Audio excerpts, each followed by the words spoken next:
Bonjour, nous sommes le samedi 12 mars 2022. Aujourd'hui commence le Printemps des poètes qui se termine le 28 mars. Durant cette période, nous allons mettre à l'honneur différents poèmes sur la thématique annuelle. Pour savoir, nous sommes Créa Lecture, une plateforme web autour des livres et de la lecture qui se donne pour objectif de redévelopper le plaisir de lire à partir de la création artistique, culturelle et littéraire. Cette animation précisément n'est pas une récitation de poèmes, mais plutôt un atelier philo qui nous permettra de définir la thématique annuelle de ce printemps des poètes, à savoir l'éphémère. Nous allons nous appuyer sur des citations, notre propre définition de l'éphémère et sur les définitions que font les grands dictionnaires sur l'éphémère pour définir différentes sous-thématiques qui vont nous permettre de trouver des poèmes qui vous seront présentés à partir de la semaine prochaine. Donc, nous faisons habituellement cet atelier philo en live sur notre système de visioconférence pour vous permettre de partager avec nous au moment de l'animation à chaque fin de lecture de citation pour que vous puissiez dire ce que vous en pensez, si votre avis, votre vision de cette citation est la même que la nôtre. Ici, nous avons décidé de faire de ce moyen-là pour permettre au plus grand nombre de participer. Pour cela, vous pouvez participer en faisant un commentaire écrit plus bas dans la page. Il vous suffit juste de vous inscrire, de saisir votre email et un pseudo et de reprendre la citation en expliquant ce qu'elle signifie pour vous et pourquoi vous êtes en accord ou en désaccord avec nous. C'est très simple. Nous allons commencer. Nous partons à partir de la définition que nous faisons de l'éphémère dans Créa Lecture. Pour nous, sans avoir vu un dictionnaire, nous pensons que l'éphémère est quelque chose qui ne persiste pas dans le temps, qui s'efface très vite. Et pour comprendre cela, cette notion de temporalité, nous avons trouvé deux citations qui se contredisent. La première citation est une citation d'un internaute. Donc, si vous avez une notion de l'éphémère, une vision de l'éphémère et que vous voulez aussi la partager, n'hésitez pas à le faire. Comme vous l'avons dit, nous vous mettons à disposition l'espace de commentaires pour le faire. Donc, la première citation est celle de Vincent Forest, un grand inconnu, mais un internaute comme vous et moi, qui dit « En imaginant que quelque chose est immuable, on s'expose à le trouver un jour éphémère. » Quelque chose qui est immuable, ça veut dire qui dure dans le temps. Alors pourquoi il dit son contraire juste après en disant « On s'expose à le trouver un jour éphémère ». Pour nous, au sein de Créa Lecture, ça signifierait qu'il y a des événements qui sont assez forts pour faire retourner le sens d'un événement, d'une chose qui aurait dû rester dans le temps et qui finalement devient quelque chose qui va passer très rapidement. Voilà ce que ça signifierait pour nous. Qu'est-ce que vous en pensez? Dites-le nous en commentaire. À l'inverse, nous avons la citation de quelqu'un qui est beaucoup plus connu, notamment dans le monde du théâtre, qui est celle de Eugène Ionesco, qui est le grand dramaturge spécialiste du théâtre burlesque au XXe siècle, qui dit, soit dans une interview, soit dans l'un de ses livres, nous n'avons pas d'informations dessus, mais qui dit « Seul l'éphémère dure ». Alors là, il va à contresens de la définition de l'éphémère. Pour lui, seules les choses qui ne durent pas, qui ne persistent pas dans le temps, justement, persistent dans le temps et dureraient. C'est une citation qui est surprenante. Mais quand on regarde ce qu'a dit Antoine Vitez, qui est lui-même comédien et metteur en scène et poète au XXe siècle, il nous dit que le théâtre, c'est précisément l'éphémère. Il est dans sa nature de disparaître, comme les événements politiques, comme les vies elles-mêmes. Donc, si on reprend la citation de Ionesco, le théâtre est quelque chose d'éphémère, donc forcément ça dure. Donc ça va à l'opposé de ce que dit Antoine Vitez, à savoir que le théâtre est justement quelque chose qui ne perdure pas, comme les événements politiques. Selon Créalecture, je ne sais pas si vous êtes d'accord avec nous, dites-le nous en commentaire, mais il dit que le théâtre est éphémère comme les événements politiques, comme les vies elles-mêmes. Pour ce qui est des vies elles-mêmes, que nous sommes sur Terre que pour un temps précis et limité dans le temps, dans entre guillemets l'éternité, effectivement, nos vies sont éphémères par rapport à l'échelle du temps de la Terre. Par contre, les événements politiques ou une pièce de théâtre, nous sommes assez surpris parce qu'en fait, nous avons des pièces de théâtre qui nous viennent de l'Antiquité et qui existent encore. Est-ce que ça signifie que chaque pièce de théâtre reprend un événement de société ou représente la société à un instant T et que ça fait du théâtre quelque chose d'éphémère? Peut-être. Vous avez l'espace du commentaire pour répondre à cette question. Pour compléter ceci, nous avons Liliane Atlan qui, dans le petit dictionnaire du théâtre en 2000, nous explique exactement la même chose que Antoine Vitez, à savoir que l'éphémère est la matière même du théâtre, donc ce qui est l'essence du théâtre, donc ce qui signifierait que le théâtre est là pour représenter la société à un instant T. Après qu'elle soit reprise par d'autres metteurs en scène, par d'autres comédiens dans le temps, ça semble être quelque chose qui se fait, mais qui n'est pas le théâtre en fait. C'est assez surprenant. Je ne sais pas ce que vous en pensez, mais ça m'intéresse de savoir. Ça nous intéresse de savoir.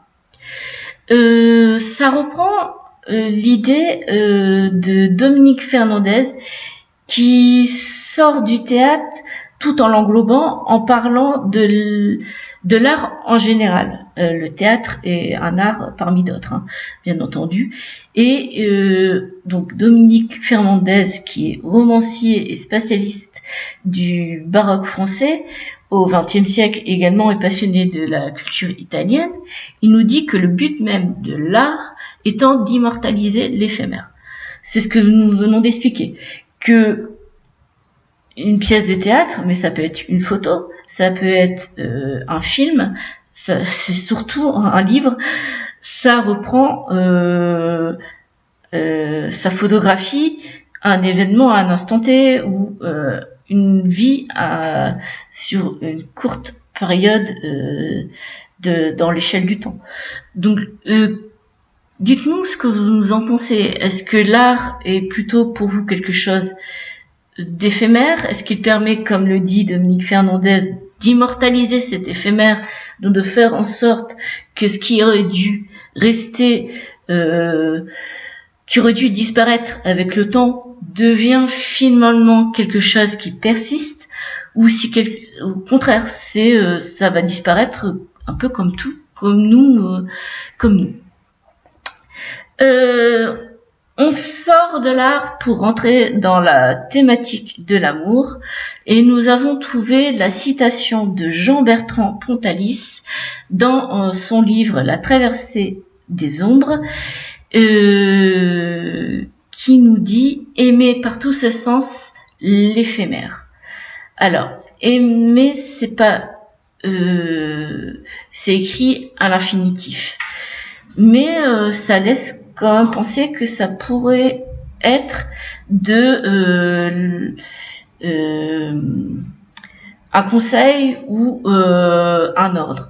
Et je dis ça parce qu'en fait, il est philosophe et psychanalyste. Donc ça veut dire que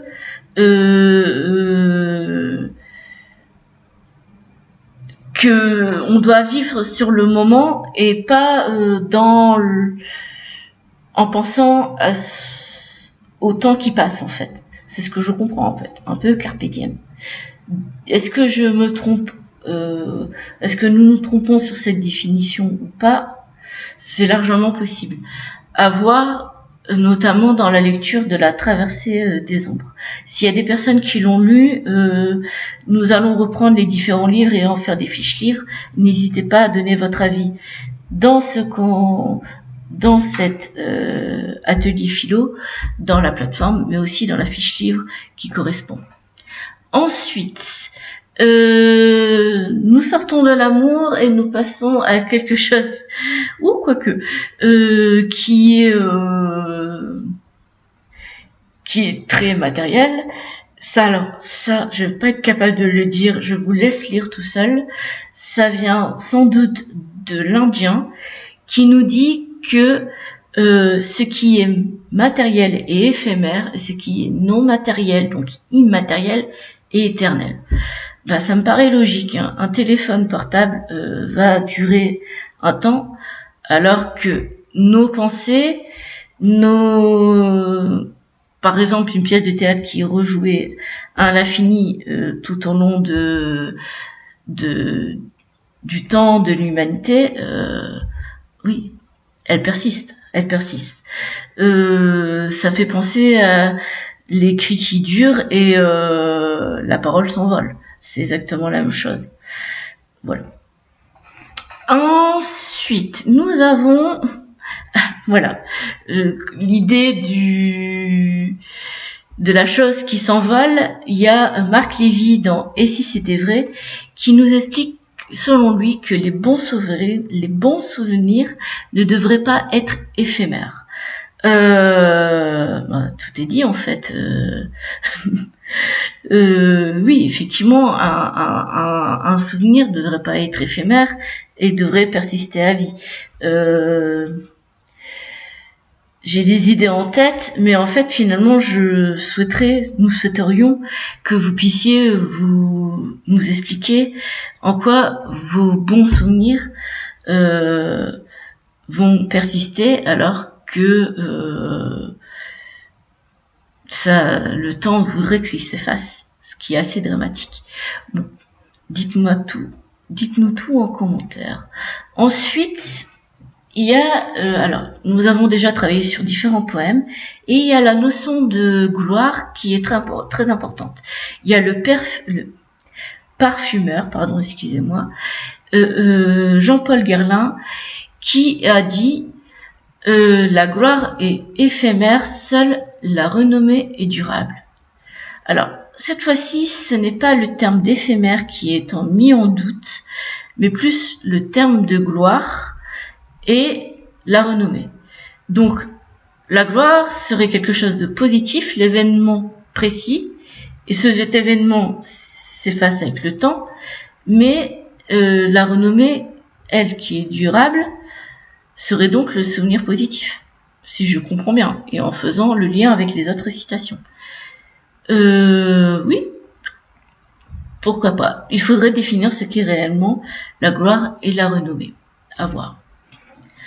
Ensuite, nous avons la citation de Jean Rostand, qui est un biologiste qui a écrit un livre, une biographie qui s'appelle Pensée d'un biologiste, et qui nous traite de l'éphémère dans la question de l'éducation, de l'instruction. Et il nous dit, nous acquérons par l'éducation des connaissances éphémères et des répugnances tenaces. Alors, pour un professeur et un écrivain, c'est assez surprenant, parce que on espère tous, j'imagine que tous les professeurs imaginent que leurs élèves ont apprennent pour des connaissances pour les conserver au plus longtemps, mais pour lui, Jean Rostand, les répugnances sont les plus tenaces. Donc le rejet, le rejet de l'autre ou la critique de l'autre serait ce qui tiendrait mieux dans le temps.